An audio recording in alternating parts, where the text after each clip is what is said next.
இந்த காலை தியான பாடத்துக்கு தேவனுடைய பிள்ளைகள் எல்லாரையும் ஆண்டவராகிய இயேசு கிறிஸ்துவின் நாமத்திலே அன்புடன் வரவேற்கிறேன். இந்த காலை தியான பாடத்துக்கு ஆதாரமாக நீதிமொழிகள் 19வது அதிகாரம் 28வது வசனத்தை இந்த நாளிலே நம்முடைய தியானத்துக்காக எடுத்துக்கொள்ளலாம். அந்த வசனத்தை வாசிக்கிறேன், கவனியுங்கள். பேலியாளின் சாட்சிக்காரன் நியாயத்தை நிந்திக்கிறான், துன்மார்க்கருடைய வாய் அக்கிரமத்தை விழுங்கும் என்று சொல்லப்பட்டிருக்கிறது.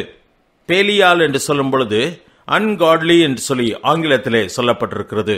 தேவனற்ற ஒரு மனிதன், தேவனை ஏற்றுக்கொள்ளாத ஒரு மனிதன், தேவன் மேலே எந்த நம்பிக்கையும் இல்லாதவன், தேவனுடைய வழிகளை அவமதிக்கிறவனாக, துச்சமாக எண்ணுகிறவனாக இவன் இருக்கிறான். பேலியாளின் சாட்சிக்காரன் என்று சொல்லும் பொழுது பொய் சாட்சிகளை கூறுகிறவனை பற்றிதான் இந்த வசனத்திலே குறிப்பிடப்பட்டிருக்கிறது என்பதை கவனிக்க வேண்டும். பேலியாளின் சாட்சிக்காரன் என்ன செய்கிறானாம்? நியாயத்தை நிந்திக்கிறான் என்று சொல்லப்பட்டிருக்கிறது. நியாயம் நீதியெல்லாம் தேவனுக்குரியதாக இருக்கிறது. இவன் தேவனை ஏற்றுக்கொள்ளாதவனாய் இருக்கிறபடியினாலே நியாயம் என்று ஒன்று இல்லை, நியாயத்தை அவன் ஏற்றுக்கொள்வதும் இல்லை. எதை செய்தாலும் நியாயம் நீதி என்பவர்களுக்காக அல்ல, 4 காசு தனக்கு ஆதாயம் இருக்க வேண்டும் என்பதற்காகவே செயல்படுகிறவனாக காணப்படுகிறான். இவன் பொய் சாட்சி கூறுவதற்கு காரணம் ஆதாயத்திற்காக தான் அவன் அப்படி செய்கிறான் என்பதை இங்கே தெளிவாக சொல்லப்பட்டிருக்கிறது. இவன் தேவனை நம்பாதபடியினாலே தேவன் விரும்புகிற நியாயத்தையோ நீதியோ அவன் ஏற்றுக்கொள்வதில்லை. எல்லாவற்றையும் தன்னுடைய ஆதாயத்துக்காக, தன்னுடைய பதவிக்காக, அற்பமான லாபத்திற்காக செய்கிறவனாக காணப்படுகிறான்.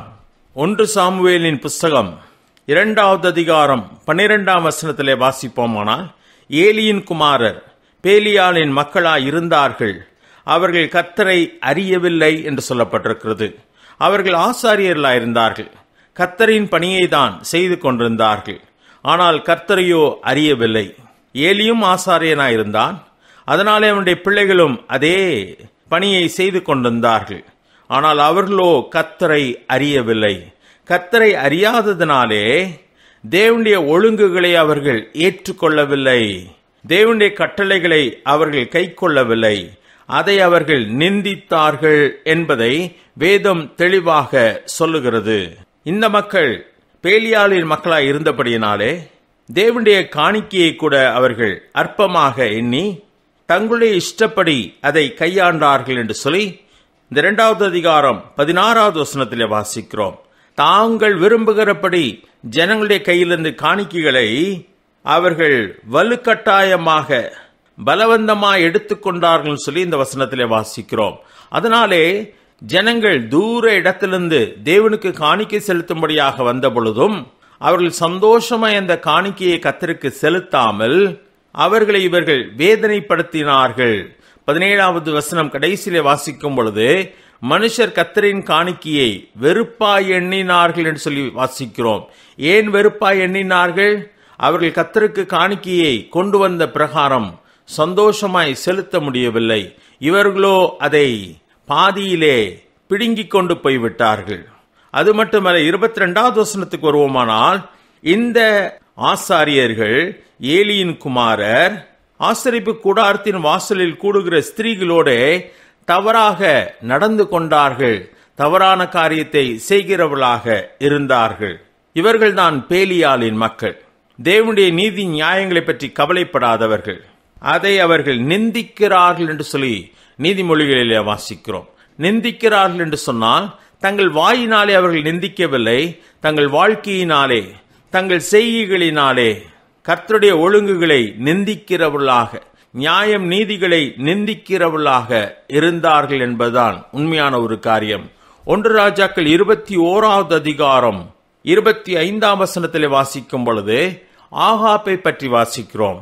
அவனை பற்றி தீர்க்கதரிசி சொல்லும் பொழுது இப்படியாக சொல்லுகிறார்: தன் மனைவியாகிய ஏசபேல் தூண்டிவிட்டபடியே கர்த்தரின் பார்வைக்கு பொல்லாப்பானதை செய்ய தன்னை விற்று போட்ட ஆகாப்பை போல ஒருவனும் இல்லை என்று சொல்லி அவனை பற்றி சொல்லப்பட்டிருக்கிறது. தேவனுடைய ஒழுங்குக்காக தன்னை விற்று போட்டவர்கள் அல்ல, தேவனுக்கு விரோதமான காரியங்களை மற்றவர்கள் ஏவுகிறபடி செய்ய தங்களை விற்று போட்டவர்கள். அதிகாரமுள்ள ராஜாக்கள் உண்டு, துன்மார்க்கமாய் வாழுகிற ராஜாக்கள். அவருடைய கட்டளைகளை நிறைவேற்றுகிற அதிகாரிகளும் உண்டு. ராஜாக்களும் தங்களுடைய ஆதாயத்துக்காக எப்படி செய்கிறார்கள்? அவர்களுக்கு கீழே இருக்கிற அதிகாரிகளும் அதே துன்மார்க்கத்தை செய்கிறார்களே. ராஜா சொல்லுகிறதை நிறைவேற்றுகிறார்களே. எதற்காக என்று சொன்னால் அவர்களுக்கு கிடைக்கிற ஆதாயத்திற்காக. இப்படிதான் இந்த உலகத்திலே துன்மார்க்கம் பெருகி போய் நிற்கிறதை நாம் வாசிக்கிறோம். இந்த ஆகாப் தான் நாபோத்தின் திராட்சை தோட்டத்தை அவன் விரும்பினான். அது தன் வீட்டின் அருகில் இருந்தபடியினாலே அதை ஒரு கீரை தோட்டமாக மாற்றும்படியாக அதன் மேல் ஆசைப்பட்ட பொழுது நாபோத் அதை தர மறுத்தான். ஆனால் ஏசபேலோ நாபோத்துக்கு விரோதமாக பொய் சாட்சிகளை எழுப்பி அவனை கொலை செய்து அந்த தோட்டத்தை ஆகாப் எடுத்துக்கொள்ளும்படியாக வழிகளை ஏற்படுத்துகிறாள். எவ்வளவு கொடூரமான ஒரு காரியம்! இவர்கள் தேவனுடைய ஒழுங்குகளை நிந்திக்கிறவர்களாக காணப்படுகிறார்கள். 28வது வசனத்தினுடைய பின்பகுதியிலே வாசிக்கும் பொழுது துன்மார்க்குடைய வாய் அக்கிரமத்தை விழுங்கும் என்று சொல்லப்பட்டிருக்கிறது. உணவை விழுங்குவது போல இவர்கள் அக்கிரமத்தை விழுங்குகிறவர்களாயிருக்கிறார்கள். காரணம் என்ன? இவர்களுக்கு தெய்வ பயம் இல்லை. இவர்கள் பேலியாளின் மக்களாயிருக்கிறார்கள். தேவனுடைய நியாயத்தையும் நீதியையும் நிந்திக்கிறவர்களாக காணப்படுகிறார்கள். இன்றைக்கு நம்மை சுற்றி வாழ்ந்து கொண்டிருக்கிற அரசியல்வாதிகளை பார்க்கும் பொழுது பதவிகளுக்காக, அவர்களுக்கு கிடைக்கிற அற்பமான ஆதாயங்களுக்காக உண்மையை மறைத்து பொய்யை உண்மையைப் போல வெட்கமில்லாமல் பேசித் திரிகிற ஏராளமான மக்களை நாம் பார்த்து கொண்டிருக்கிறோம். எதற்காக அவர்கள் அப்படி செய்கிறார்கள் சொன்னால் அவர்களுக்கு கிடைக்கிற ஆதாயம், அவளுக்கு நீதியை பற்றியோ நியாயத்தை பற்றியோ தெய்வத்தை பற்றியோ எந்த பயமும் எந்த கவலையும் எந்த யோசனையும் மற்றவர்களாயிருக்கிறார்கள். அவர்கள் தான் அக்கிரமத்தை விழுங்குகிறவர்கள் என்று சொல்லி வேதம் சொல்கிறது. இன்றைக்கு ஏராளமான மக்கள் அப்படிப்பட்டவர்களாயிருக்கிறார்கள். இன்றைக்கு மட்டுமல்ல, ஆதி முதற்கொண்டு அப்படிப்பட்டவர்களாயிருந்தார்கள். அப்படிப்பட்டவர்கள் தான் பொய் சாட்சி சொல்ல எழும்புகிறவர்களாக இருக்கிறார்கள். நீதிமான்களை குற்றவாளிகளாக மாற்றி அவர்களை தண்டிக்கிற மக்கள் தங்களுடைய ஆதாயத்துக்காக அப்படி செய்தார்கள். ஆனால் நீதிமான்கள் எப்படிப்பட்டவர்களாய் இருக்கிறார்கள்? அதையும் வேதம் மிகவும் அழகாய் சொல்லுகிறது. சங்கீதம் 15வது அதிகாரத்தை நாம் எடுத்துக்கொள்வோமானால் நீதிமானை பற்றி, நீதிமானுடைய செயல்களை பற்றி, நீதிமானுடைய வார்த்தைகளை பற்றி அந்த சங்கீதம் அழகாய் பேசிக்கொண்டு வருகிறது. 4வது வசனத்தை மட்டும் நான் வாசிக்கிறேன், கவனிங்கள். அந்த நீதிமான் எப்படிப்பட்டவனாய் இருக்கிறானாம்? ஆகாதவன் அவன் பார்வைக்கு தீழ்ப்பானவன், கர்த்தருக்கு பயந்தவர்களையோ கனம் பண்ணுகிறான், ஆணையிட்டதில் தனக்கு நஷ்டம் வந்தாலும் தவறாதிருக்கிறான் என்று சொல்லப்பட்டிருக்கிறது. இவனுடைய வாழ்க்கையிலே இவன் எதற்கு முக்கியத்துவம் கொடுக்கிறான்? ஆதாயத்திற்கு அல்ல. துன்மார்க்கனோ பேலியாளின் மனிதனோ நீதிக்கு முக்கியத்துவம் கொடுக்காமல் ஆதாயத்துக்கு முக்கியத்துவம் கொடுக்கிறான். ஆனால் நீதிமானோ நீதிக்கு முக்கியத்துவம் கொடுக்கிறான். ஆணையிட்டதில் தனக்கு நஷ்டம் வந்தாலும் அதிலே தவறாதிருக்கிறான் சொல்லப்பட்டிருக்கிறது. அவன் தேவனுக்கு பயப்படுகிறவனாயிருக்கிறான். தேவன் விரும்புகிற நீதியை குறித்து கவலையுள்ளவனாக காணப்படுகிறான். தனக்கு நஷ்டமே வந்தாலும் அந்த தேவனுடைய ஒழுங்கிலிருந்து அவன் மாறாதவனாக இருக்கிறான் என்று சொல்லி வேதம் மிகவும் அழகாக சொல்லுகிறது. நம்முடைய தேவன் எப்படிப்பட்டவராயிருக்கிறார்?